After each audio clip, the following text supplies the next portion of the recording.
Desde prensamercosur.org presentamos nuestro programa Radio Podcast Enlace Iberoamericano, con base en España y Portugal y con el resto de la comunidad iberoamericana en la Unión Europea. Tendremos puentes de comunicación e integración con personas y temas de nuestro interés.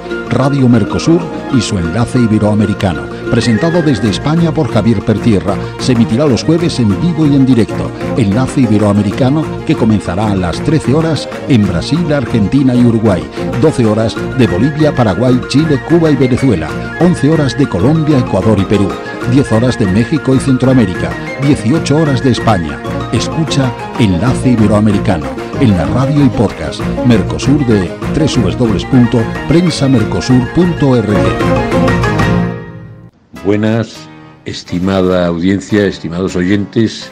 En este caso, el podcast de Enlace Iberoamericano, perteneciente a la Radio Mercosur de Prensa Mercosur, va a tener un prólogo porque en el Día de Europa, este jueves, día que representa una ocasión para reflexionar acerca de este proyecto político en que nos hemos embarcado los europeos y que también pueda servir de reflejo a nuestra fraternal comunidad de países del Mercosur y latinoamericanos, pues en este día quisiera anticiparles que vamos a tener un mensaje del presidente de la Fundación Euroamérica, don Ramón Jáuregui Atondo.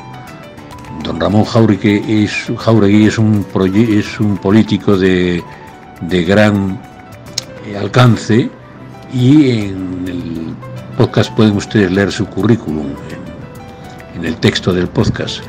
Solo señalarles que esta Fundación Euroamérica es una organización plural, independiente y sin ánimo de lucro, cuyo objetivo principal es estimular la cooperación y el entendimiento entre las instituciones, empresas y personalidades tanto latinoamericanas como europeas, y, según señala en sus redes sociales, fomentaría las relaciones entre Europa y América, especialmente desde el ámbito, llamémosle más, particular y privado, porque para esas otras relaciones existen varias instituciones.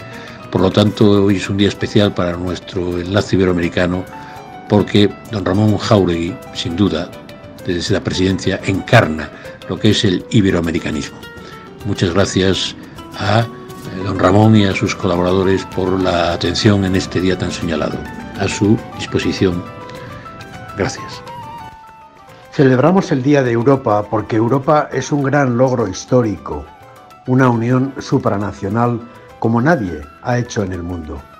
Una unión sobre la diversidad histórica, cultural, lingüística de 27 países distintos. Una unión para afrontar un futuro que solo podemos hacer juntos. Todos los estados son demasiado pequeños para enfrentarse a un mundo adverso, hostil. Un mundo demasiado bélico, demasiado desordenado, demasiado multipolar. Celebramos el Día de Europa porque tenemos que seguir construyendo esa unidad, porque tenemos que elevar nuevas plantas de ese bello edificio. Una de ellas es la relación con América Latina, una alianza estratégica, una alianza basada en acuerdos comerciales y de inversión, una alianza de socios y amigos leales ante un mundo que juntos queremos construir mejor. En ese sentido, no puedo sino lamentar que todavía no hayamos logrado firmar el acuerdo Unión Europea-Mercosur, y creo que tenemos sinceramente más responsabilidad los europeos que los países de Mercosur. Desde la Fundación Euroamérica hago votos por lograr que ese acuerdo se produzca pronto y por hacer fuerte esa relación y esa alianza estratégica entre Europa y América Latina. Hola, muy buenos, querida audiencia, muy buenas desde esta otra orilla europea, desde mi Españita.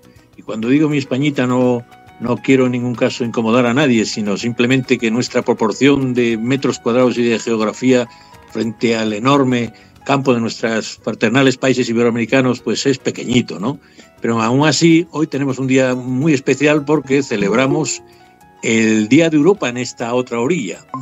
Y tanto este Día de Europa, que es el 9 de mayo, debe tamaña celebración pues a unas declaraciones que hizo una persona conocida aquí, que es Schuman.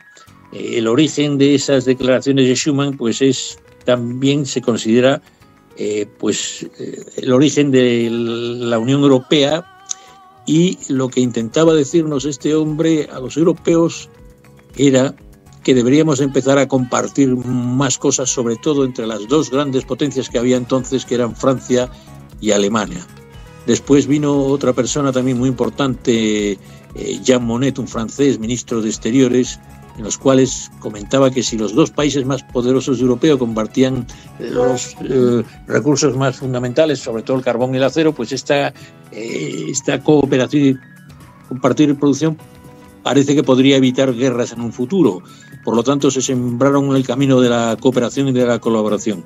En este día, por lo tanto, de 9 de mayo, de esta celebración del Día de Europa, tendremos mensajes importantes y los pasaremos a conocer de nuestra fundación, que cumple este año 25 años, la Fundación Euroamericana, que nos vincula desde hace tiempo con gran acierto.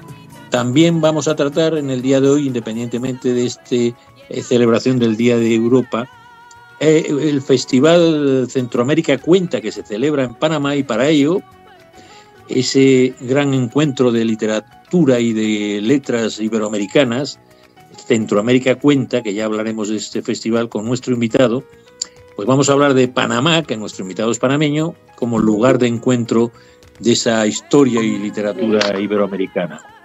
Nuestro invitado es Guidilberto para los amigos, Guidilberto Ureña, de origen, apellidos según cuentan, vasco. Él nos lo explicará. Nuestro invitado es licenciado en Filosofía e Historia, promotor cultural en Panamá, es fundador de un círculo de lectura interesante y experto en literatura e historia del Holocausto. También lleva más de 3 décadas de docente en Panamá City. Gracias por acompañarnos, Guidilberto, Guidi. Y como saben nuestros oyentes, nuestra audiencia, pues solemos hablar con nuestros corresponsales para que nos comenten cuestiones del lugar, si lo estiman pertinente, del lugar donde se encuentran, y señalar que este Día de Europa debe de ir para todos, para los de allá, también para la integración latinoamericana y sobre todo del Mercosur. Este Día de Europa, repito, tiene que ir más allá del simbolismo. Teníamos que ser siempre una ocasión para reflexionar, y así lo haremos probablemente en nuestro programa hermano Enlace Sudamericano, que se emite unas horas más tarde, donde tiene lugar esa cabida de la integración sudamericana, ¿no?, a través del Mercosur y otros proyectos que hay de integración. Pues deberíamos de reflexionar que un proyecto político que deben de embarcarse todos, europeos y sudamericanos, que es un proyecto de integración que supone, en el caso de Europa, pues un éxito importante tanto en el desarrollo económico como en la moneda, como en la paz. Y hoy tiene unos retos importantes con lo que está ocurriendo en los países del este. Pero yo, para terminar esta introducción desde Españita, como corresponsal también que soy de esta zona, de esta orilla, pues que la aventura europea debe de ser útil también a lo que puede suponer la integración del Mercosur y Sudamericana. Y debe servir, pues en algunos casos, porque vamos un poquito más avanzados en la integración, pues que aprendan de nuestros errores, esencialmente. Y que quisiera hacer mías unas palabras del ex canciller alemán Helmut Schmidt, que pronunció hace algunos años, pero creo que para nosotros y para nuestros hermanos latinoamericanos están de enorme actualidad. Y dice, comillas, si permitiéramos que la Unión Europea se atrofiara e incluso fracasara, el noble comienzo quedaría reducido a poco más que un tema interesante para futuros historiadores. Para nosotros, los ciudadanos que ahora habitamos Europa, y para nuestros descendientes, esta decadencia comporta una tragedia, a saber, la pérdida definitiva de nuestra autodeterminación, más importantes que todos los tratados, señala Helmut Schmidt. Más importantes que todos los acuerdos y sus artículos son la cordura y la fidelidad a los principios, la lealtad a las ideas que fundaron la Unión Europea y el liderazgo con el ejemplo. Pues yo quiero decirles que estas palabras también sirvan a nuestros hermanos en nuestro enlace iberoamericano y también en el sudamericano. Tender puentes de esta Europa y también entre ellos. En ese lenguaje de integridad creo que finalizo diciendo que ojalá la idea del Día de Europa se traslade también al Día de América, de Latinoamérica, de Mercosur. Pues tenemos a nuestros representantes aquí. Voy a pasar a ceder la palabra a nuestro Carlos Castañeda desde Colombia. Siempre astuto y hábil, se conecta desde cualquier lugar de su querida Bogotá. ¿Dónde está el hombre más rápido del país de las mariposas amarillas que él señala? Ese país que es el más bello del mundo, sin lugar a dudas, y me enfrento al quien me niegue esta mayor. Dígame, don Carlos, ¿qué comenta usted desde el país de las mariposas amarillas? Que diría, usted señale, ¿quién lo dijo eso? Que no me acuerdo. Claro, lo dijo muy buenos días todavía aquí en Colombia, Javi. En Colombia son las 11 de la mañana, 8 minutos. Y un abrazo para todos, al invitado, a Manuel, a Gilson, a Romna y a usted en especial que conduce este programa.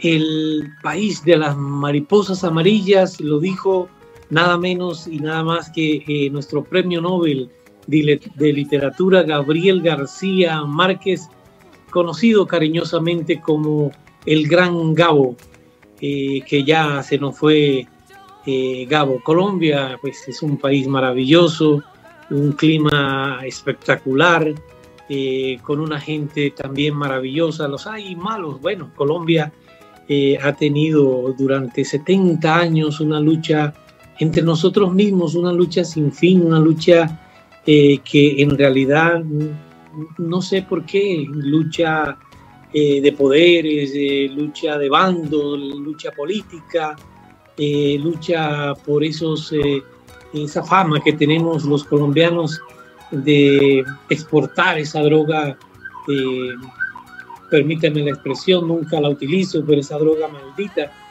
que corroe a la juventud en el mundo.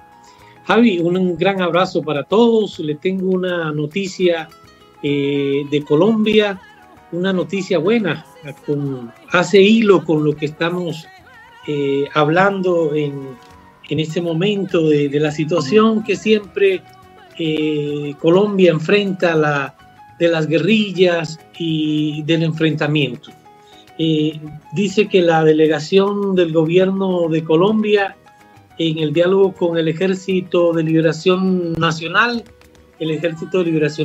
recordemos que es el ELN en su sigla, informó que hará los esfuerzos necesarios para que la guerrilla retome el compromiso de abandonar las prácticas de ese secuestro. Imagínense, aún todavía ellos están, esa guerrilla, haciendo esas prácticas de retener a los seres humanos, retención muchas veces que son a nivel económico, retención muchas veces que son a nivel político. Entonces el gobierno está haciendo esos esfuerzos para que en Venezuela, que se lleva esa mesa de concertación con el Ejército de Liberación Nacional, se sienten nuevamente con la delegación de Colombia y que se pongan de acuerdo para que dejen esas prácticas del secuestro. Esta es una buena noticia. La paz hay que intentarla una y millones de veces. La paz es mejor que estar enfrentados con las armas y estar enfrentados y que haya muertos y que haya heridos y que haya niños y que haya madres y que haya unas familias desbaratadas. Javi, pasó Colombia. Pues muchas gracias, Carlos, y tus intenciones, que tus deseos e intenciones se conviertan en realidad cuanto antes. Y tenemos a Roma desde Guayaquil, la ciudad que le llaman la perla del Pacífico. En fin, ella es una gran poetisa y literaria, como estamos hablando de la literatura e historia de Panamá, con ese encuentro de Centroamérica cuenta, pues nos acompaña. Seguro que ella sabe el homenaje que le están haciendo a una fémina importante y sobre todo nos contará cosas de su querido Ecuador. Dígame, Roma, cuando usted desee alguna cuestión que nos pueda ser de relevancia e interés.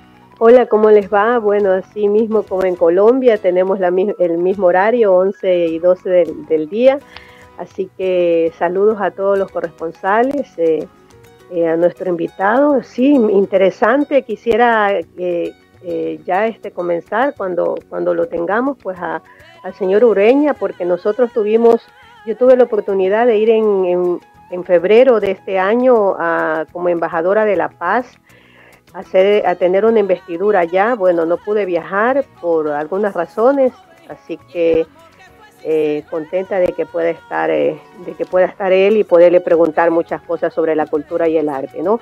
Ecuador, como siempre, estamos queriendo mejorar.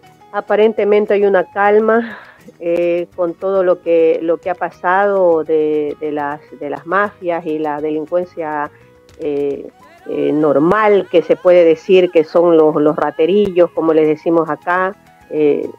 Queremos avanzar, queremos creer que este gobierno está haciendo lo mejor, queremos apoyarlo, porque eso nos toca como ciudadanos responsables y como generadores de paz, como queriendo sacar adelante un país que está en agonía y que necesita de muchas leyes, de mucho apoyo, de muchos cambios radicales en constitución, con asambleístas que no aportan nada, que viven peleando, inventando juicios políticos. Entonces creo que queremos salir de esa agonía en todo el sentido de la palabra, ¿no? De gente indeseable que está al frente de organismos. Los estamos limpiando, aparentemente eso se está haciendo, así que como ciudadano, como ecuatoriana, como parte de este país, pues es lo que queremos, que mejoren, y asimismo todos los países, como estaba diciendo Carlos. Nuestros países son maravillosos, son únicos, que cae una semilla en donde sea y crece una flor, crece una fruta. Entonces quienes nos están liderando nos hacen mucho daño, y como ciudadanos eso queremos, mejorar. Así que avancemos con la entrevista y bienvenidos a los invitados. Pues gracias a ti, Roma Moreira, por tu sensibilidad siempre y tu buen análisis. Con ánimo constructivo, espero que tú, que sabes de literatura, tú me ayudarás a hacerle mejores preguntas a nuestro invitado. También tenemos desde México, lindo y querido, desde la zona veracruzana con mejor climatología, entre las 5 zonas de mejor climatología y mejor café en altitud, a don Manuel Trovajo, que no sé si querrá señalarnos alguna cuestión de esa zona, porque en el Día de Europa pues puede también comentarnos algo, pero también es un hombre que pertenece a la UNESCO y sabe mucho lo que son las ciudades mágicas y los pueblos mágicos. Yo creo que Panamá puede que sea, y no sé si tiene en Panamá él algún pueblo mágico elegido o escogido, pero merece la pena, ¿no? Dígame, don Manuel Trovajo, si puede hablarme de algo de esto, o de lo que quiera. Pues muy buenos días a todos. Aquí son las 10:15 de la mañana, una hora menos que allá en Colombia. Bueno, solo comentar que aquí llevamos una semana con muy calor infernal, ¿no? Ya que hay lugares aquí de Veracruz y de la parte del norte, de allá de Coahuila y de la parte de Nuevo León, pues de 50 a 52 grados, ¿no? Es como dicen a muchos vídeos que manda la gente, que se fríen los huevos en la sartén poniéndolas en el suelo, en el asfalto, ¿no? Y es impresionante. Y aquí en el caso de donde resido, aquí en Coatepec, que siempre es de los mejores climas, de los 10, de los mejores climas del mundo, también tenemos un calor impresionante. Nunca había visto yo 40, 37, 39 grados aquí, jamás, ¿no? Y sí, llevamos una semana que es impresionante el calor que está haciendo. Espero, el problema, pues sobre todo la gente de avanzada edad, es el problema que tiene tanto la respiración como muchos problemas que ya tienen de salud.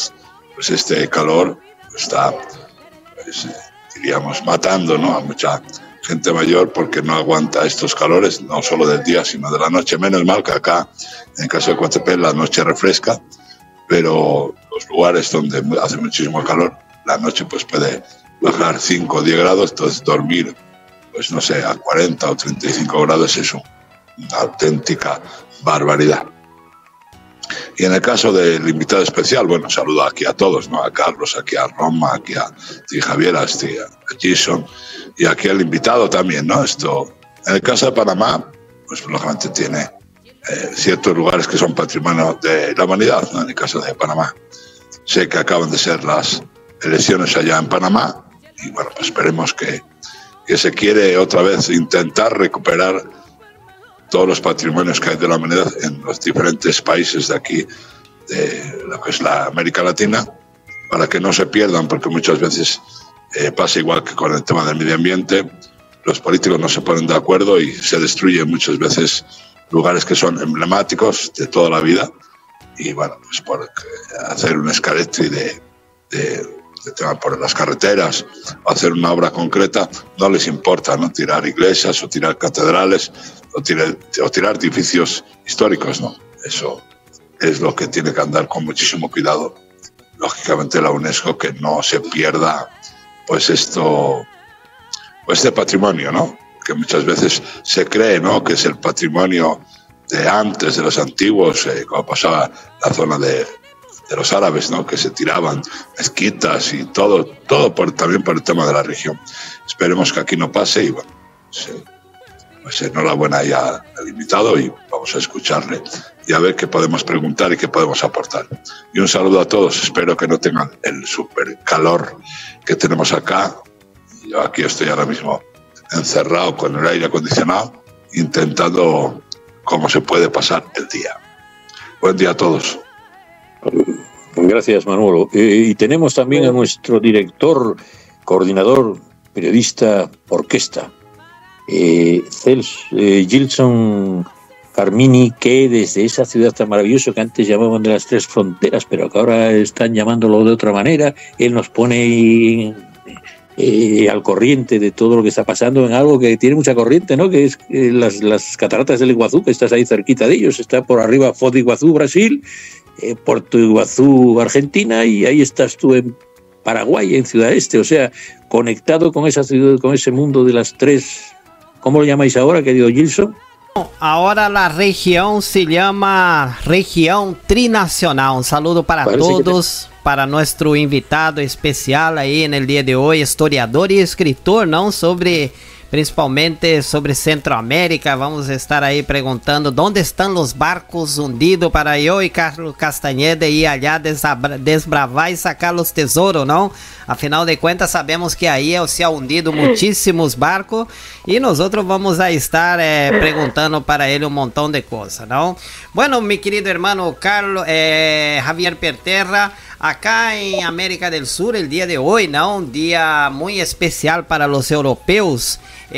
Por primera vez la Embajada de la Unión Europea en Brasil celebra el Día de Europa y fue celebrado ese jueves 9 con un evento afuera de Brasilia, ¿no? El programa incluye show de drones y proyecciones de luces sobre el puente Otávio Frias de Oliveira, más conocida como la Ponte Estallada, que se encuentra sobre el río Pinheiros, en São Paulo, ¿no? Entonces va a ser un show de luces a partir de las 18 horas de local. Ahora acá en territorio brasileiro son las 13 horas con 21 minutos.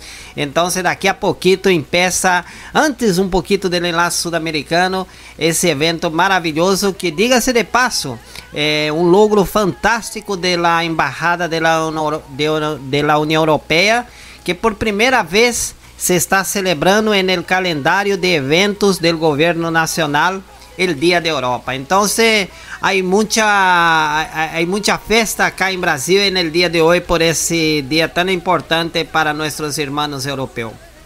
Por un otro lado, mi querido hermano, Brasil se encuentra en alerta rojo por las lluvias. En ese momento acá donde estamos, la lluvia está muy fuerte y prácticamente casi todo Río Grande del Sur se encuentra afectado por esa por ese fenómeno, ¿no?, del encuentro del niño con también otros fenómenos que se están surgiendo aún que no tienen nombre, y ya ha cobrado cientos de vidas acá dentro del territorio brasileño.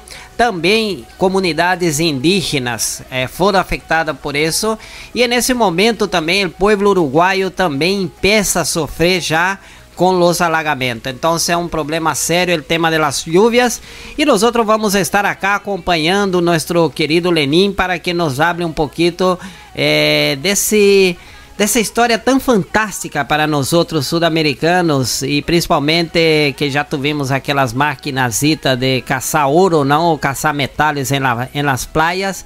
Hemos estudado um pouco sobre esse fantástico país, não? Colômbia, Panamá e toda aquela zona ali que foi palco de grandes batalhas, e ali se hundiram navios com toneladas de ouro, meus queridos hermanos, assim que há que ir, desbravar e sacar todos os ouros que estão no fundo do mar. Afinal de contas, já os peces não fazem câmbio monetário, então que passe para nós acá que vamos fazer bom uso.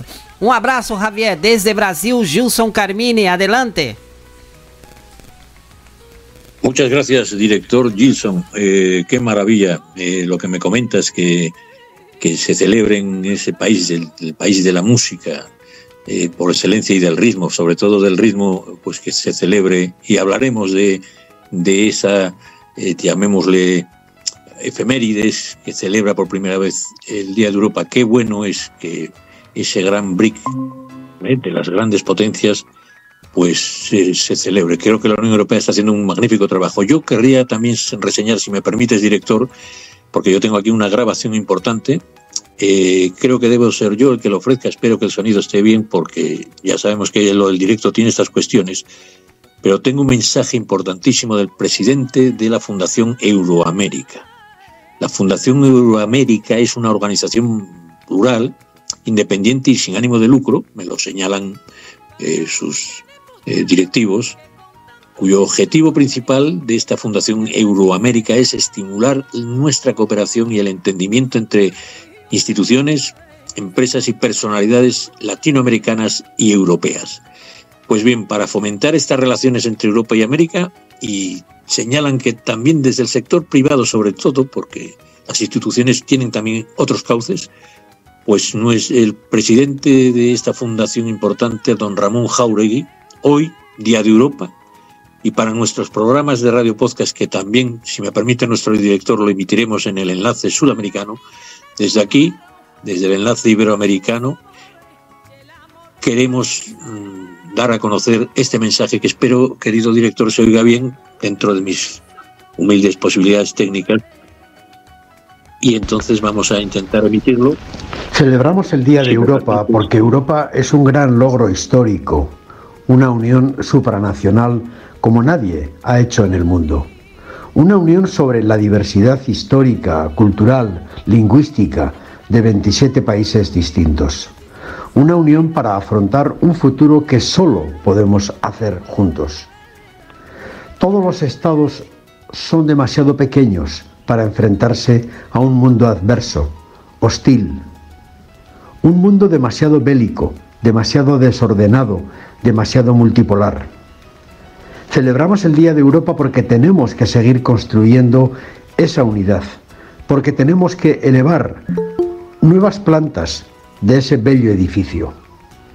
Una de ellas es la relación con América Latina, una alianza estratégica, una alianza basada en acuerdos comerciales y de inversión, una alianza de socios y amigos leales ante un mundo que juntos queremos construir mejor. En ese sentido no puedo sino lamentar que todavía no hayamos logrado firmar el acuerdo Unión Europea-Mercosur, y creo que tenemos sinceramente más responsabilidad los europeos que los países de Mercosur. Desde la Fundación Euroamérica hago votos por lograr que ese acuerdo se produzca pronto y por hacer fuerte esa relación y esa alianza estratégica entre Europa y América Latina. Como ven, es un mensaje que nos ha dedicado a nuestros enlaces, cosa que es no solo un tremendo honor, sino que nos obliga a trabajar más, con más ahínco, con más fe en la integración de nuestros hermanos allá, pero también esta Europa que es parte de ellos. ¿Quién no tiene en España o en Portugal familia allá, y en Alemania y Inglaterra? Porque recuerdo que Iberoamérica también acoge a nuestros hermanos en Norteamérica, que Norteamérica está considerado México, pero también, por supuesto, Estados Unidos, con grandísima, bueno, somos la mayoría minoritaria, los latinoamericanos o hispanoamericanos o iberoamericanos, en esa gran potencia que es Estados Unidos. Por lo tanto, mayor integración entre ellos y mayor vínculo con nosotros, creo que es lo que nos enseñaba don Ramón Jáuregui, un político que nació en una de las ciudades más bellas de España, en Donosti, en San Sebastián, y es un gran político que se forjó en la Unión General de Trabajadores de Rentería cuando Euskadi tenía grandes problemas de terrorismo, y fue secretario general del Partido Socialista en Euskadi en el 73, cuando, repito, se podría jugar un hombre la vida. Ellos, de hecho, a muchos compañeros socialistas de él han fallecido por la violencia terrorista. Pues bien, don Ramón Jáuregui, que fue diputado y fue concejal también del ayuntamiento y fue vicelendakari, o sea, el vicepresidente de la Comunidad Autonómica Vasca, este señor que también es eurodiputado y que por fin, después de retirarse de la política, pues ha entrado en esta fundación, que creo que ha sido un grandísimo acierto por su gran talante, excelente talante de cooperación y de fraternidad. Nos emite este comunicado porque le ha sido imposible, estaba de viaje y fue imposible tener que, claro, al emitir este programa en directo son las cuestiones que tiene, ¿no? Que a esta hora, pues aquí era difícil conseguir su entrada en nuestro programa. Muy agradecidos a su presidente y a sus secretarios y colaboradores por haber permitido este mensaje.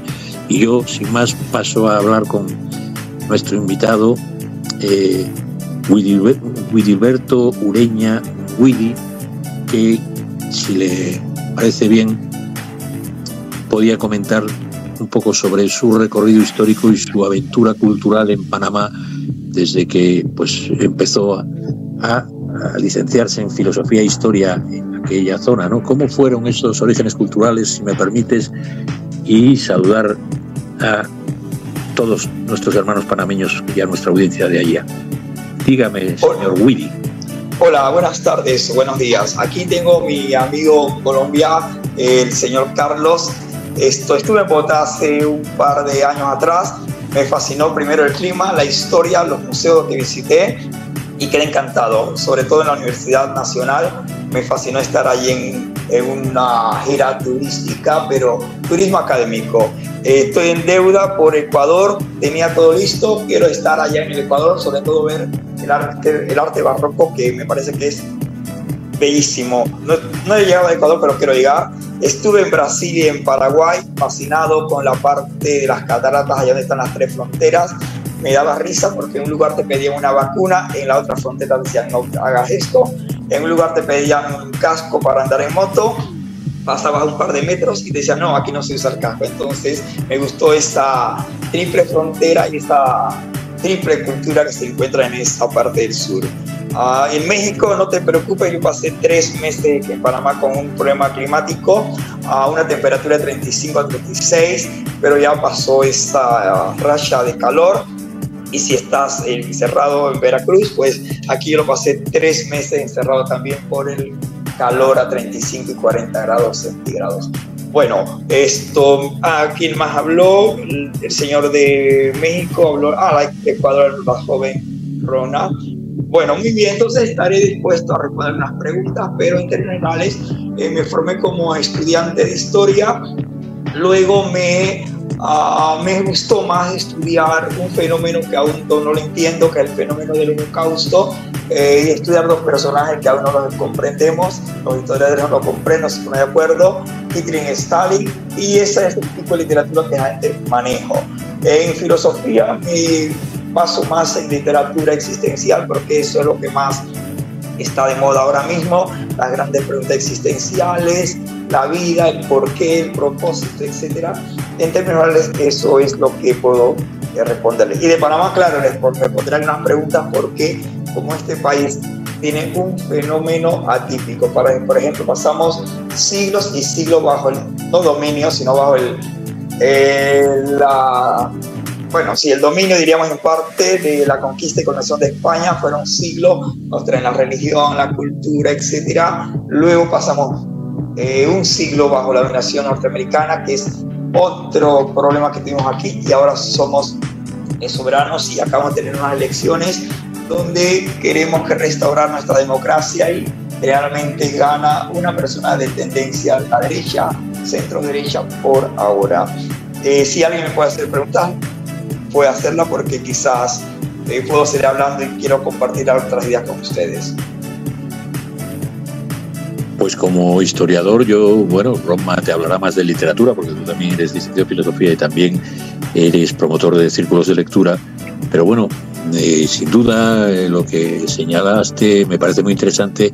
Hay algo que me parece que debe ser reseñable para nuestra audiencia, que es que Panamá primero fue uno de los primeros trenes en la historia que fue intercontinental, y es poco conocido porque tal vez las películas del oeste parece que señalaban que toda la costa, digamos, del Pacífico americana, o sea, lo que era San Francisco, Sacramento, en fin, la otra costa, pues que era por aquellas caravanas tiradas por caballos y con aquellos carros con esas telas normales y tal.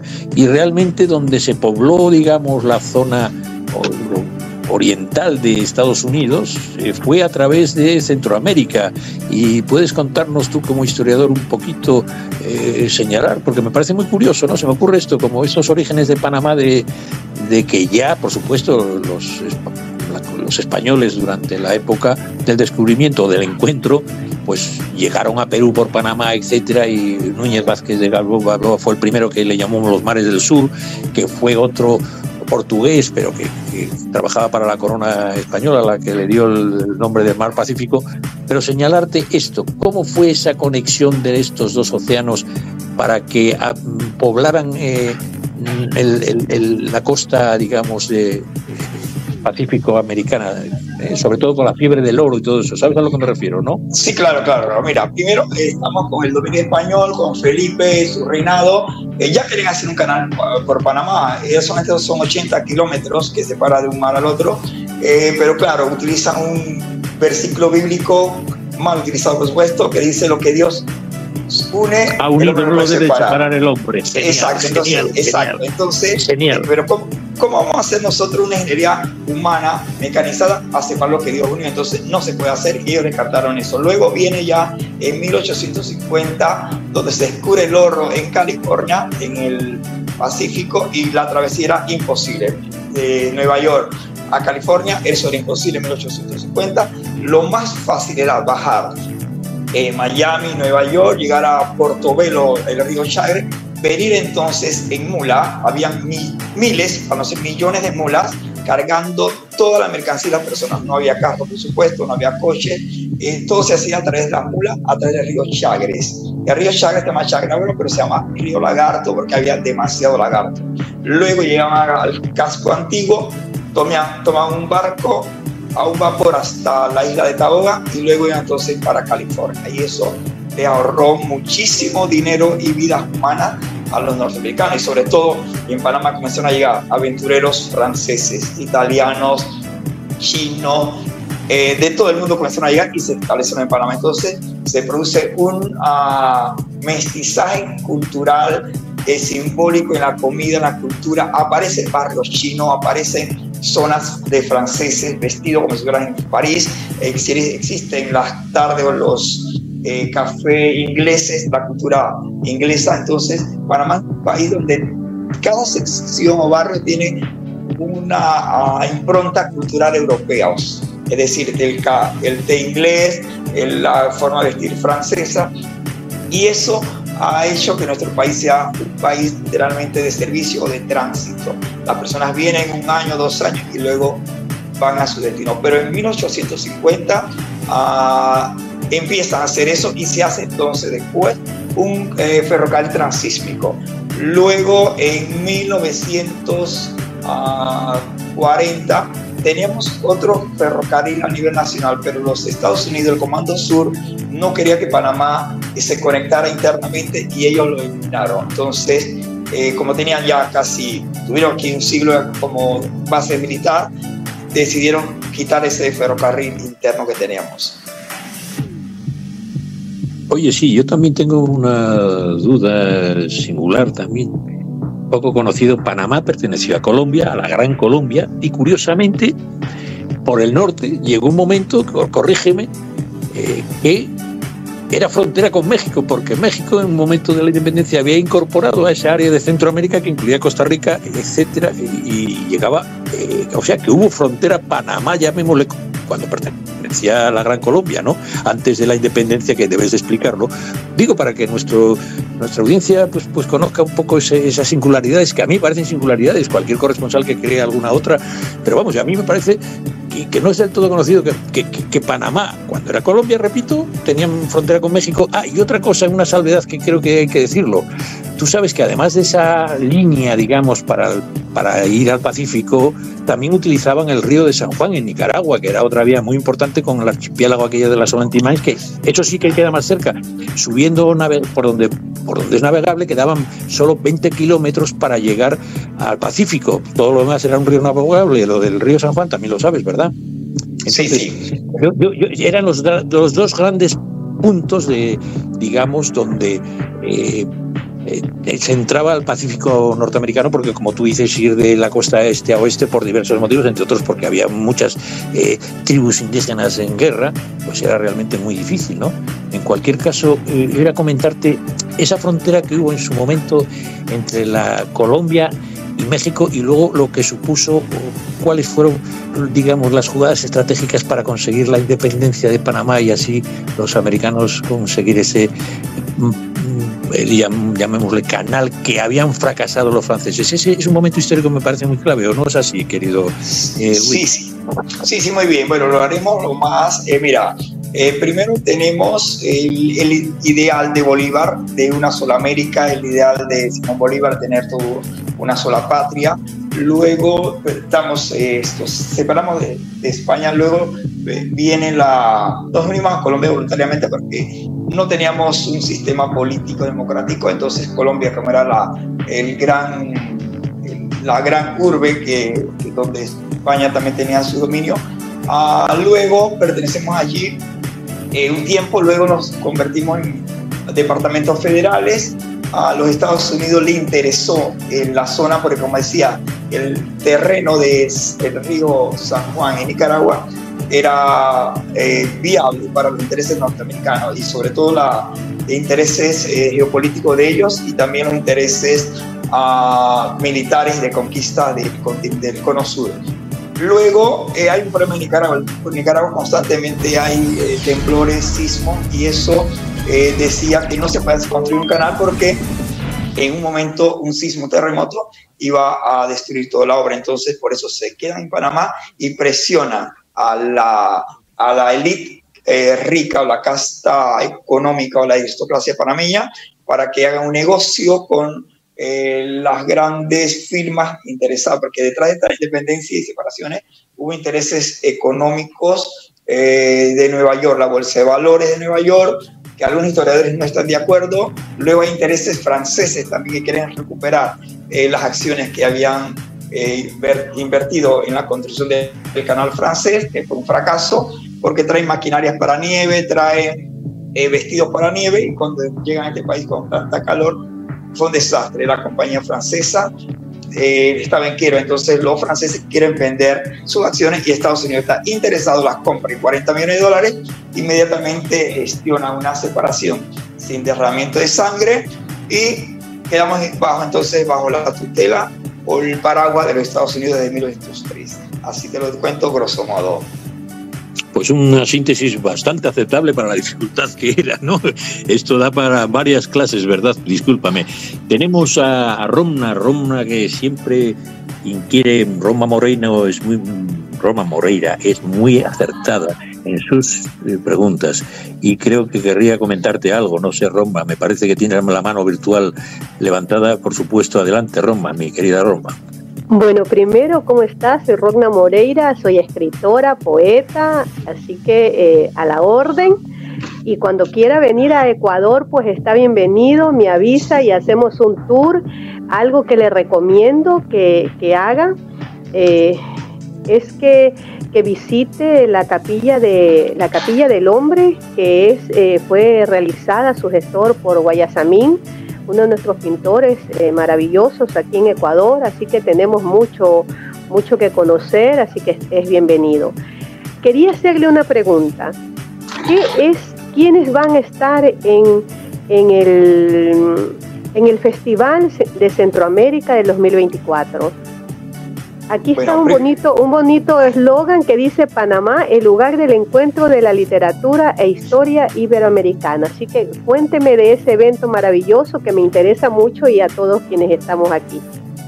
Gracias primero por la invitación, y además la felicito porque es escritora. Yo digo a mis estudiantes, yo hablo mucho, pero escribir es un arte, y respeto a las personas que escriben, porque eso es, para mí diría que es un verdadero talento, un verdadero don. Mira, sí, es una hazaña. Y ser poeta todavía doblemente, porque un poeta ve la luna, inmediatamente se inspira y te hace un poema de 6, 8 estrofas allí. Ven una cuestión, digo, pero esta gente tiene un don especial, porque ven algo, una mariposa, inmediatamente hacen un poema de la mariposa alada. Gracias. Sí, mira, del encuentro no tengo realmente toda la información, como decía que estará, es el escritor Sergio Ramírez. Él sí va a estar en la Academia de la Lengua, que me invitaron a la conferencia que él va a dar, pero no tengo otros invitados, los otros pianistas, los músicos. Solamente sé que estará también Rubén Blake, pero no tengo los datos para informar en este momento. En esto sí estoy en deuda con ustedes. Solamente Sergio Ramírez sí está confirmado y sé que estará con nosotros. Pero se trata sí. de qué tipo de artistas: arte, cultura, escritura, poesía. Es como, por ejemplo, clínicas. Los músicos, por supuesto, los del jazz tendrán sus momentos de algunas clínicas de jazz. Los escritores irían a la Academia de la Lengua a exponer algunos cuentos o algunas ideas de sus últimos libros, pero eso es así en términos generales. No es como un congreso, no va a ser como diríamos como un lugar así donde van a venir un seminario de 48 grados, no, sino en diferentes áreas. Querida Romna, mira, como yo tengo delante el ordenador y además, como bien sabes, este programa se titula que Panamá como lugar de encuentro de literatura e historia, pero con una especial ocasión me pareció anticipar este encuentro de Centroamérica Cuenta, que es pues una gestión literaria en torno a lo que supuso la fundación del nicaragüense Sergio Ramírez, que fue el que inspiró este encuentro. Y yo quisiera decir a nuestra audiencia que si entran en la web, pues, y ponen Festival Iberoamericano de Centroamérica Cuenta 2024, pues serán muy precisos.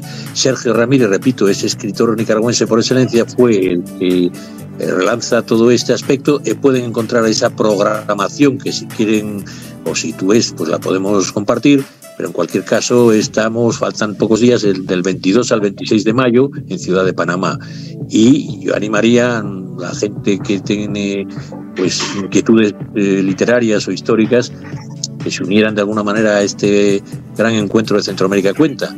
No quiero entrar más en detalles porque estamos hablando con nuestro invitado, y si alguno de nuestros corresponsales que está más cercano habla sobre este festival, lo que supone pues que 50 voces, dice aquí, de la literatura, del cine, de la música y del periodismo de 15 países de la región, pues en esta edición que está dedicada, y eso es importante señalar, Romna, a Claribel Alegría, poeta, narradora, ensayista y traductora nicaragüense salvadoreña, Premio Reina Sofía de Poesía en el 2017. Y en ocasión del centenario de su nacimiento, a Claribel Alegría se le dedica esta edición de Centroamérica Cuenta. Esto es un poquito por encima lo que querría decirlos, que ya lleva pues 12 premios Centroamérica Cuenta en su carátula. O sea, ya está muy consolidado. Y está el programa aquí, del miércoles a todo el programa, lo estoy viendo ahora repito, la página de centroamericacuenta.com. Desde talleres de periodismo para podcast, que está impartido por un argentino, Eliezer Budasov, y la Biblioteca Nacional de Ciudad de Panamá, hasta un encuentro de novelistas. La Academia Panameña de la Lengua tiene un programa preespecial. En fin, aunque nuestro invitado es un poco anticiparlo, yo quería ponerlo como disculpa para que él pues hablara de lo importante que era el encuentro que supone Panamá en historia y literatura. Yo creo que es sin duda es el país, el ombligo del mundo, digamos, porque por ahí pasa ahora todo. Don Gilson Carmini, querido director, usted manda, me pide la palabra, se la concede. Bueno, mi querido hermano, estamos escuchando muy atentamente la historia, ¿no? La historia del Canal de Panamá. Yo no sé por qué lado se perdió la historia, pero los oyentes están diciendo, dile que continúe contando la historia del oro, cómo se construyó el puente, quién pagó todo eso, ¿no? Que cuente para nosotros. Entonces, bueno, ya estamos pasando la mensaje ahí. Eso era la mensaje. Un abrazo. Gracias por tu pregunta. Primero, les cuento usted habló sobre los barcos, los corsarios, los bucaneros, los piratas, que claro, venía el oro del Perú, del Cusco, venía la plata de Bolivia, de Potosí, llegaban a Panamá, iban en mulas otra vez para el río Chávez, luego llegaban a Portobelo, y en el Caribe están los piratas, por supuesto, y se hundieron muchos barcos. Por ejemplo, yo he encontrado, a ese que iba a Portobelo, botellas, decían por ejemplo Inglaterra, cerveza tal, 1700 y algo. O sea, las botellas de cerveza antes eran botellas de un vidrio grueso y tenían la fecha en la ciudad de Inglaterra, de Liverpool, a veces decía Londres. Tuve bastante botella. Después, como que los coleccionistas las llevan. Encontré también tazas, monedas, constantemente encuentro, pero no me he encontrado jamás ningún barco, ningún velero hundido. Personalmente en las playas a veces he encontrado unas botellas por allí de estos piratas que hundían estos barcos y tenemos de eso. Entonces, del canal, la construcción obviamente los Estados Unidos lo hacen en un tiempo muy breve, por supuesto. Ya tenía la experiencia del canal de Suez. Luego la ingeniería norteamericana está a la vanguardia. Ya en 1900 comienza la construcción y ellos lo construyen, y para algo de la historia solamente daban a Panamá $1 millón por el uso del canal. Tenían ellos 70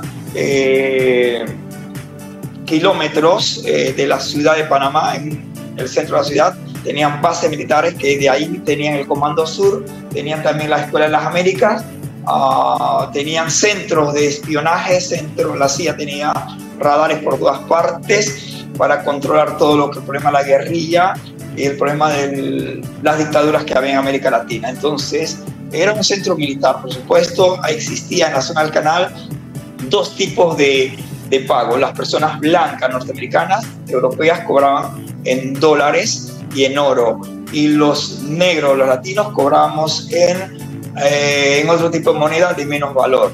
Yo, por ejemplo, cuando estaba joven, fui víctima de esa discriminación. Para jugar tenis en una cancha en mi país, jugar tenis, yo tenía que esperar que los del Comando Sur o los soldados norteamericanos jugaran tenis y después yo podía entrar. Si yo decía, nos vamos a jugar de 3 a 6 de la tarde, ustedes como panameños tienen que esperar a las 6:30. Y esa segregación la viví en muchos lugares, ¿no? Hay zonas donde yo no podía entrar. Y ya, hermano, una curiosidad, ¿no? Mucha gente habla de Panamá, ¿no? Y habla principalmente de esa selva que es intocable, ¿no? Nosotros sabemos que hay una parte que está ahí saliendo de Panamá para cruzar para el otro lado, que hay una selva que prácticamente no fue explotada, ¿no? Porque tiene muchísimo relevo y tiene mucha dificultad. ¿Qué hay ahí de Estados Unidos de esta época, no? Porque mucha gente dice que ahí se construyeron cosas y que por eso hasta la fecha de hoy, hasta mesmo para los migrantes, que son personas que usan caminos alternativos diversos, é impossível passar por essa região. Que tu sabe a respeito disso? Tu que é historiador já deve ter dado-se com alguma história fictícia ou real sobre isso. Muy bien, Panamá, como es tan chico, solamente son 100 kilómetros de ancho y 700 kilómetros de largo, es un país sumamente pequeñísimo.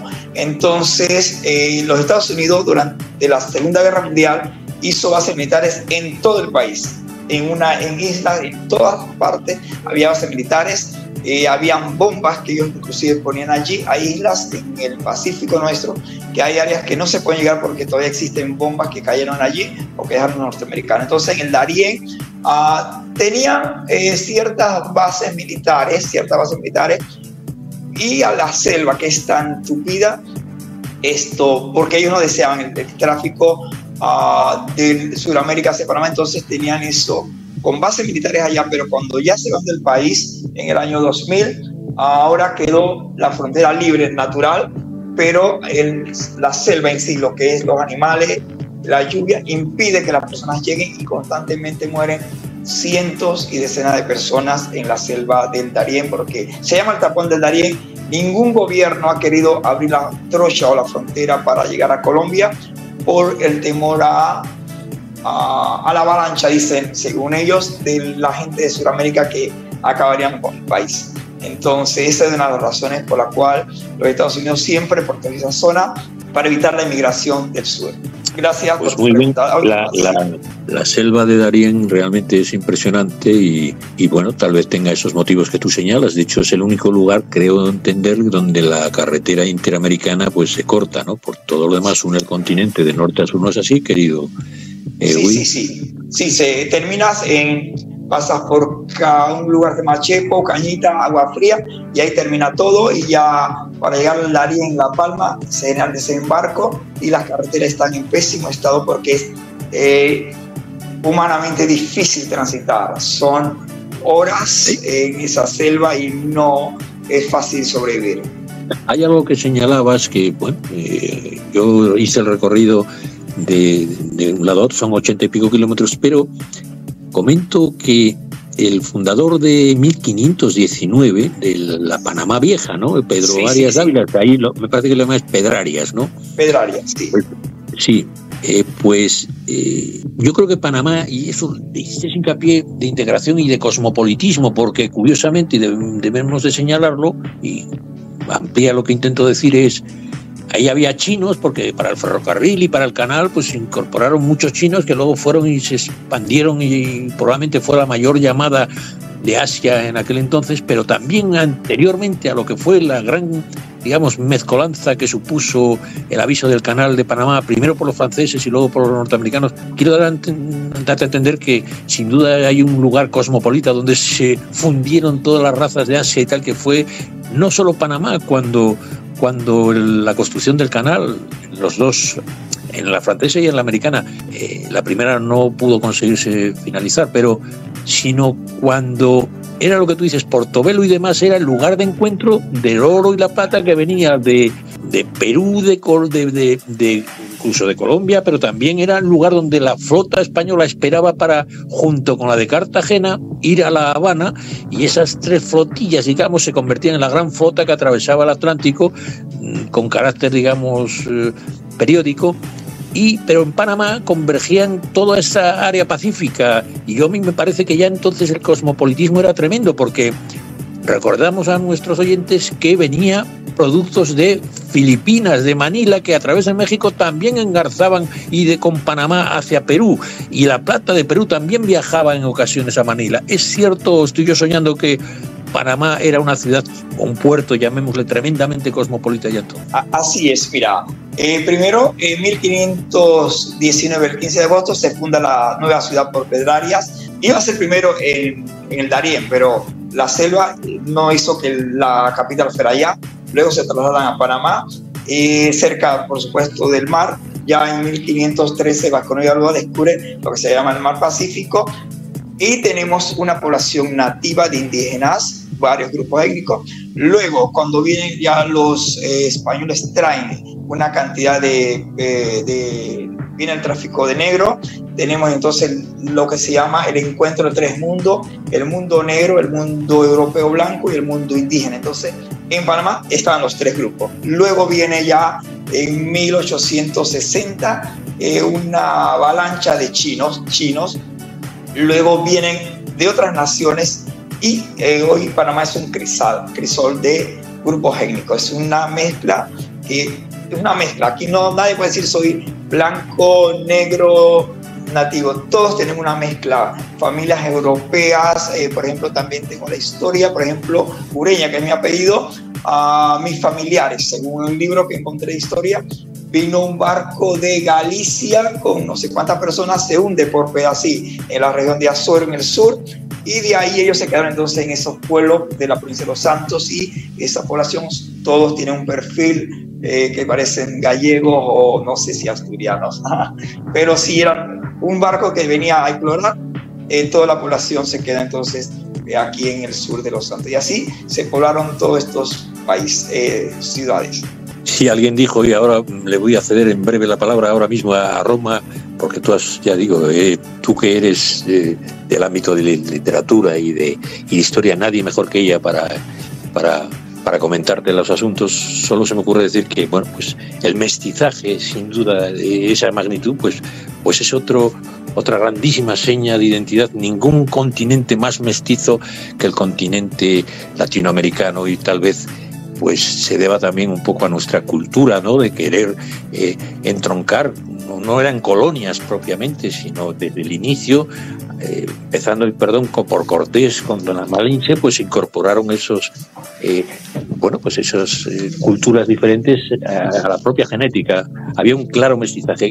Comenta, Romna, lo que veas pertinente, porque bueno, en esta cultura mestiza todo el mundo en democracia debe tener su mestizaje cultural también. Romna, dinos desde Guayaquil qué te parece lo que nos está contando nuestro historiador. Bueno, interesante, sumamente interesante, pero yo me quiero saltar. Estoy interesada en saber qué es el trabajo del holocausto que hace él. Imagínate algo que pasó tan terrible en esa época donde murieron tantos judíos europeos. Quiero saber qué es lo que hace, cuál es el trabajo que él hace sobre el holocausto. Gracias. Mira, yo generalmente doy clase de historia moderna y me puse a pensar hace como 10 años por qué Europa, sobre todo Austria y Alemania, países que estaban en la vanguardia en la ciencia, la tecnología, la cultura, cómo pudieron seguir una idea de Hitler, y también cómo la Rusia zarista pasa de un día a otro con Lenin y Trotsky y Stalin. Entonces me puse a estudiar ese tema hace 10 años, y sobre todo la literatura, porque una de las cosas que he aprendido es que uno aprende historia de un país a través de los escritores. Entonces me puse a leer todo cuanto he encontrado en mi camino sobre el holocausto, y aún no encuentro la razón.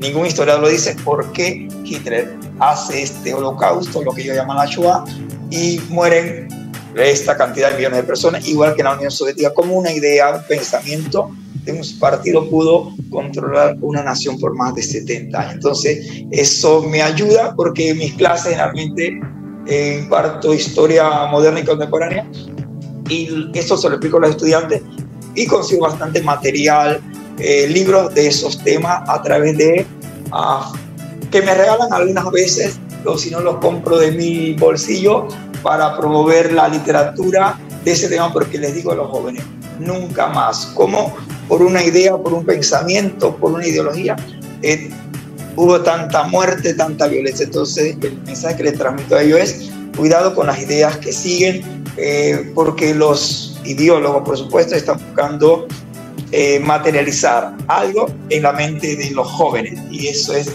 el mensaje que le transmito a ellos. Nunca más un holocausto. Claro que ya se ha repetido aquí el caso de los bosnios, el caso de los tutsis en Uganda, y siempre hay, ahora creo que está pasando el caso de con Israel y Gaza. Entonces esos genocidios también que son peligrosos.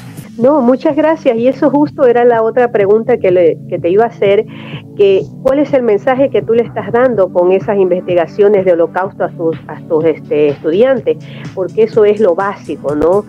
Poder orientar a todos estos jóvenes que están con un abanico de redes sociales distintas, buenas, malas, y que no sabemos utilizarlas, y que haya una persona en tu caso que explique exactamente cómo es y dejar ese mensaje maravilloso, nunca más, porque eso es lo que tenemos que hacer los escritores, los que estamos inmersos en la difusión, en el periodismo o la difusión de nuestro pues se podría decir grito, ¿no? De basta de tanto genocidio, de basta de tanta muerte, de tanta arbitrariedad, porque es lo que está pasando en esta época, de que hay guerras, de que hay matanzas y seguimos en un mundo que sin hacer nada, ¿no? Y tu aporte es valioso porque estás educando a chicos que van a ser los adultos, que van a estar en el próximo mundo, ¿no? Así que muchísimas gracias por tu explicación. Sí, bueno, le agrego lo más, el mensaje siempre le digo, respete las ideas, los pensamientos de otras personas. Cada uno de ustedes debe tener su propio criterio, su propio pensamiento, su propia idea, pero debe respetar. Si algo no le gusta, usted respételo y siempre con argumentos, ya sean históricos, racionales, puedes combatirlo, pero no con la violencia ni con golpe. Entonces, y como ha ocurrido en la historia de la humanidad, los escritores son las personas perseguidas por todo dictador. Entonces, el caso de Chile con el caso de Pinochet, con Hitler, con Stalin, siempre la letra ha sido perseguida. Los escritores, los poetas, inclusive que usted es poeta, el caso de Boris Pasternak, que Stalin tampoco le permitió buscar el premio de literatura. Entonces, porque a los intelectuales o los escritores y los poetas son los que están número uno en la mira de los dictadores, porque la pluma cambia el pensamiento de una sociedad. Entonces, y las ideas son peligrosas y el sistema de gobierno a veces no quiere que tus ideas se divulguen, por lo tanto hay que silenciarlos. Pues nuestro historiador Guidilberto Ureña, de origen por parte de algún antepasado del norte de España, probablemente gallego, vasco, por Ureña, que está en Panamá y nos está haciendo un homenaje histórico con discreción y con amabilidad. Sabemos que en la historia de Panamá hay momentos muy difíciles, porque claro, era un lugar, pues, como ocurría con Nicaragua, donde los intereses imperiales de aquel entonces pues confluían, ¿no? Los ingleses, los españoles, los norteamericanos, los franceses. Pues curiosamente esta Panamá, que él tenía una gran razón, y ahora que se nos está acabando el programa, aprovecho para animarle a que nos siga ilustrando sobre su historia y literatura. Ese lugar de encuentro de los mundos, Panamá es donde los mundos se abrazan, ¿no? Es un poco el corazón de lo que representa América. Entre esos océanos que abrazan a toda América es un puente de sueños y esperanzas, ¿no? Estos, yo que he estado en esas aguas que confluyen y cómo pasan los barcos, casi realmente dan más rasponazos que yo cuando entro en el garaje con mi coche, algunas veces, sobre todo por la noche, ¿no? Pues esas aguas que acarician la piel de todos esos continentes americanos tan maravillosas. Y tiene montañas, ¿verdad, querido? Sí. Y cuéntanos eso de la zona montañosa de Panamá, porque la gente debe creer que es llano. Pues no, dígame. No. Tenemos un corredor marítimo, por supuesto, donde en el mes de junio y agosto vienen las ballenas del norte que van hacia Chile, el Chile hacia Alaska. Entonces las ballenas jorobadas pasan muy cerca de Coibe, las islas de Pedací, y la gente viene a ver las ballenas jorobadas ahora en julio. Lo otro es el corredor también de mariposa y corredores de animales de Colombia que pasan por la serranía central, pasan para Centroamérica, o sea, pasan por la serranía del a Mamoní, pasan luego Chiriquí, Boca del Toro y luego siguen para Centroamérica, los Jaguares.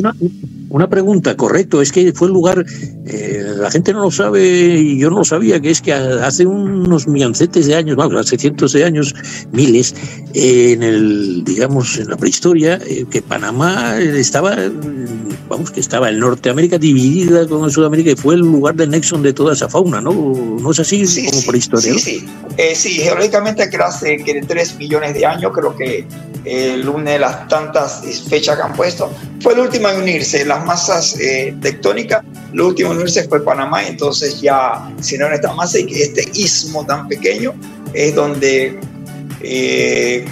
configuran estas 3 áreas, la del Centroamérica, el Sudamérica y el Caribe, y que es lo que unió estos mares. Pero es algo, la cantidad de aves... Oye, la también cantidad, me llama que en cada esquina yo encontré ese mestizaje que va desde la música, porque es curioso, Panamá tiene un mestizaje de música que creo que no lo tiene nadie, pero también de la gastronomía, porque elige temas de Perú, de Guayaquil, por cierto, el Panamá, el sombrero Panamá, decirle a nuestra querida Roma que Moreira, que el Panamá, que es mentira, que venía todo de Ecuador, cuenta, oye, por lo menos vamos a ponerle una medalla a Ecuador, quitársela a Panamá.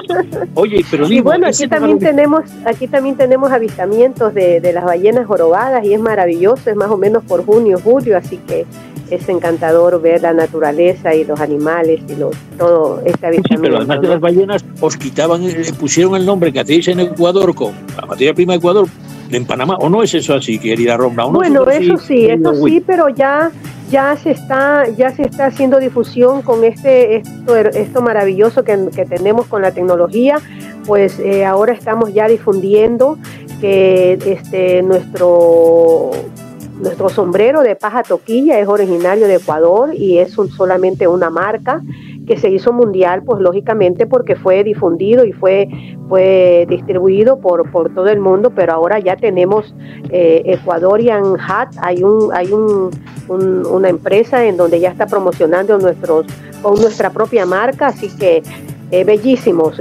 Algún día pues que vengan, les tendré los originales sombreros de paja toquilla que ahora los están pintando nuestros artesanos con las banderas, con plumas para nosotros los escritores, con plumas y con las cosas turísticas emblemáticas de nuestros países, de nuestro país, así que es maravilloso. Eso es un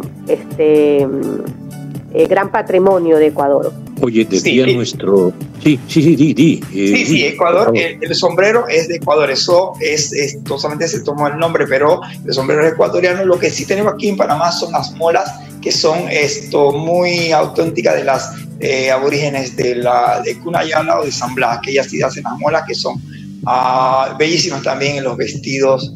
¿Qué son las molas? Sí. Las molas son como... Bueno, vamos a llamarlas como pepitas de multicolores que se unen y te hacen ciertos animales, ya sea un pescadito, ya sea un pájaro, y eso te lo colocas en el cuello. Quizás a través de Javi te mandaremos una foto, que son las molas que se usan en los vestidos, son muy elegantes. Sí, oye, tú comentabas algo simpático que se me acaba de ocurrir, que Felipe II en su sabiduría dijo, refiriéndose a no poder realizar el canal de Panamá no solo por motivos, digamos, de infraestructura o económicos. Felipe II, tú lo has dicho, que dijo que lo que Dios ha unido no lo debe separar el hombre, y Panamá y los panameños con su canal cumplieron esa profecía, porque unieron a los mares, a las culturas, a los corazones y a las razas. En el fondo el problema no era el canal, Panamá unió mucho más allá que esto, ¿no? Y yo que fui ahí a Ciudad de Panamá, me llama la atención ese cosmopolitismo tremendo, ¿no? Porque yo creo que es la ciudad de Latinoamérica que tiene más rascacielos, o no, ¿o estoy equivocado yo? De Centroamérica sí, como Panamá se dedicó al servicio bancario. Imagínate, tenemos 100 bancos, con eso te digo mucho, un centro financiero internacional. Tenemos también como todos el tráfico marítimo, las navieras internacionales tienen su oficina en Panamá, y eso ha hecho que seamos una Singapur de aquí de Centroamérica, o sea, un centro ha hecho una ventaja. El Producto Interno Bruto aumenta gracias al sistema de servicios, pero el interior, lo que es la agricultura, no se ha desarrollado porque nos hemos dedicado solamente al turismo y al servicio. Y eso es una parte que nos ha dañado como país. Dependemos mucho del servicio ajeno. Atienden, querido Widilberto Ureña, estamos acabando ya el programa en breve y yo quisiera que si alguno de los corresponsales pudiera hablar de literatura, historia o cualquier otra cuestión, lo planteáramos, o tú también, Willy, cualquier asunto que veas tú que debe ser matizado en torno, pues te habló muy bien lo del Holocausto, pero tú fuiste docente 30, llevas casi mucha, aunque eres un hombre joven, debiste de entrar en la docencia muy temprano. Coméntanos algo de tu carrera docente y esa promoción cultural que haces, incluso de ese círculo de lectura que has fundado, un poquito esta labor pedagógica, cultural que tienes personalmente, quiero decir, más biográfico que histórico, ¿no? ¿Nos puedes comentar algo para nuestros oyentes? Sí, empecé la adolescencia muy joven, teníamos 20 y algo de años, entonces comencé más con filosofía y luego me dediqué a la historia. Después hice hace también ya 30 años el círculo de lectura, o sea que de mi biblioteca personal le presto a los jóvenes, a las personas libros, nos reunimos luego, solo lo he leído y así hemos trabajado por 30 años. Cuando vino la pandemia tuvimos que hacerlo virtual, pero después ahora lo hacemos presencial y es una forma de motivar a una persona de 13, 14, 15, 16 años a leer y sigue leyendo por siempre. Todos los que han empezado conmigo a los 13, 14 años ya son médicos, ingenieros, tienen posgrado y siguen todavía con la cultura de la lectura. Ese es un legado que les puedo dejar a ellos. Pues don Carlos Castañeda me parece que quiere también comentar algo sobre este tema. Dígame, don Carlos, desde Bogotá. ¿Cómo no, Javi? Quiero hacerle una pregunta, pero antes, como retrocederme en la historia, ya ahorita hablaron sobre los sombreros de Ecuador, de las ballenas que también aquí pasan por el litoral pacífico. Eso aquí es una fiesta incluso ProColombia y todas las agencias de viaje con anticipación difunden que las ballenas ya se prestan a pasar por el Pacífico colombiano y eso es totalmente una cosa maravillosa. Pero quería detenerme en lo siguiente y retrocedo a la historia, porque yo leí hace mucho tiempo y no me quedó claro sobre cómo argumenta que la leyenda negra, que es que se difunde mucho, contribuyó a la extinción del Imperio Español y qué efecto tuvo esta narrativa en la voluntad tanto de los españoles como de los americanos. Muy bien, sí, como existe la leyenda negra y la leyenda blanca, los dos grupos, por ejemplo, el grupo anti-español que nos tuvo el genocidio, la matanza, etc. El otro grupo que gracias al Imperio Español tenemos la lengua, la religión, la cultura.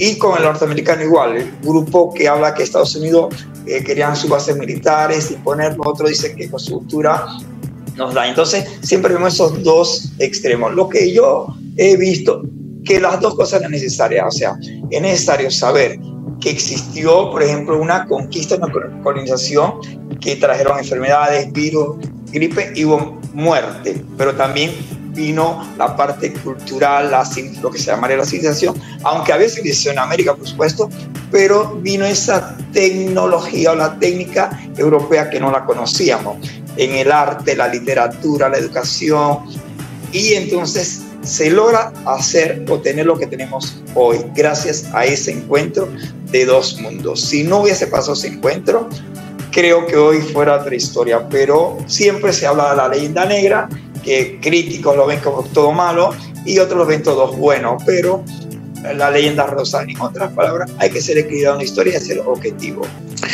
Pues no sé si alguien querrá comentar algo, o el propio invitado, si quieres comentar un poco, te llama aquí el minuto de final para comentar algo, Roma, dime tú lo que me parece que estás levantando la mano virtual. Bueno, yo quería comentar rapidito algo que tuve la oportunidad en febrero de estar en la Ciudad del Saber en Panamá, así que hubo una organización hizo una entrega a las embajadoras de la paz. Bueno, lamentablemente no pude ir porque de $400 que tenía el pasaje, a los 2 días me subió 800 y me dejó con las maletas hechas. Algún día he de regresar a Panamá, he de ir, así que tuve la oportunidad de conocer, tengo familias allá, así que será la próxima vez que esté visitándolos y poder conocer esa maravillosa ciudad, maravilloso país, perdón. Gracias, muchas esperaremos. Gracias. Pues aquí tendremos puentes, enlaces y sobre todo afectos que creo que es lo que realmente, y confianzas, afectos y confianzas es lo que construye todo lo demás. Sin confianza no puede haber ni empresas ni instituciones. Y yo querría señalar primero, antes de despedirme de nuestro Humberto Ureña, Widi, señalar que debo estar muy agradecido personalmente, ¿no?, a don Ramón Jáuregui, porque nos ha enviado este mensaje de la Fundación Euroamérica, que está cumpliendo 25 años y que creo que deberíamos de tener un programa para esa fundación, que está, por ejemplo, señalando, ya le digo, desde un ámbito independiente, que sin ánimo de lucro, pues seminarios tan importantes como, dice, un año después de la cumbre de la Unión Europea con la CELAC latinoamericana, y dice, pues conferencias tan señaladas como cuáles son los retos para que ambos mundos tengan mayor prosperidad. Están con desayunos, coloquios con personajes muy por ejemplo, el secretario ejecutivo adjunto de la CEPAL o el vicepresidente primero del PRISA, que es el mayor grupo de prensa, o el director para las Américas del Servicio Europeo de Acción Exterior. Quiero decir, desde una óptica muy seria, lo que veo aquí es que va a tener en breve un Congreso Iberoamericano de Ingeniería y Tecnología. Pues esta Fundación Euroamérica, de la mano de Ramón Jáuregui, pues nos ha brindado este mensaje que debemos de sentir como ejemplo, pues este mismo programa. Yo solo se me ocurre decir, para terminar, y agradeciendo a nuestros corresponsales y a Widi Ureña, pues que Panamá nos susurra, ¿no?, con un poco de alegría, ironía y de lírica, que es el abrazo de los dos mundos, que Panamá es la risa de los dioses que no supimos entender, es un mestizaje que desafía las olas de los dos océanos y sus montañas, y que es el crisol, como dijo nuestro invitado, donde las razas se funden en un sitio estrechito, pero que es el puente que une lo que nunca debió de estar separado. Veremos retomar ese puente también desde nuestro programa. Muchas gracias a todos. Nos vemos en el Enlace Sudamericano hoy por la noche, o en su defecto en el próximo Enlace Iberoamericano todos los jueves. Gracias a nuestra audiencia. Gracias. Desde prensamercosur.org presentamos nuestro programa Radio Podcast Enlace Iberoamericano, con base en España y Portugal y con el resto de la comunidad iberoamericana en la Unión Europea. Tendremos puentes de comunicación e integración con personas y temas de nuestro interés.